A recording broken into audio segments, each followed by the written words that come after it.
settled, at least for the moment, with our friends, the bipartisan group of senators. I said many times before, there's nothing our nation can't do when we decide to do it together, do it as one nation. Today is the latest example of that truth, in my view. I'm pleased to report that a bipartisan group of senators, 5 Democrats, 5 Republicans, part of a larger group, has come together and forged an agreement that will create millions of American jobs and modernize our American infrastructure to compete with the rest of the world and own the 21st century. I want to thank them for working together and for raising their ideas and concerns with me and with the Vice President, as well as with our Jobs Cabinet.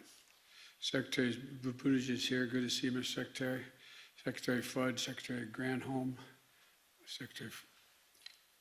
There you are. Okay, you guys got to make sure. I thought everybody was on this side. I was on Secretary Raimondo and Secretary Walsh.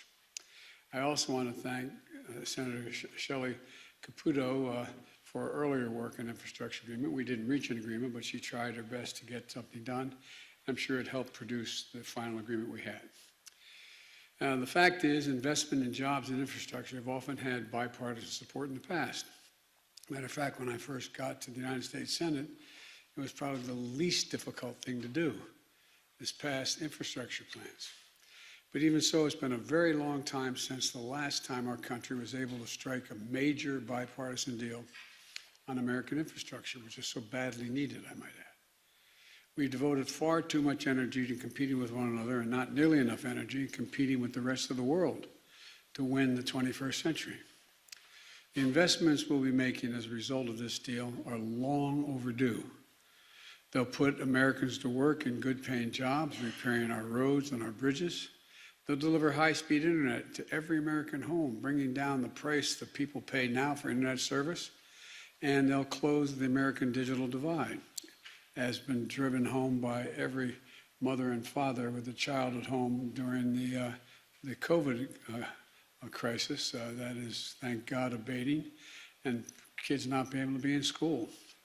It's going to put plumbers and pipe fitters to work. It's going to replace 100% of the nation's lead water pipes so that every child and every American can turn on the faucet at home or at school and drink clean water, including in low-income communities and communities of color that have been disproportionately affected by lead pipes and the consequences of that.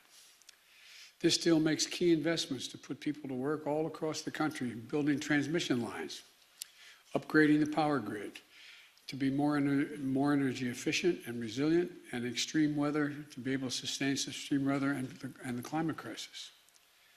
It also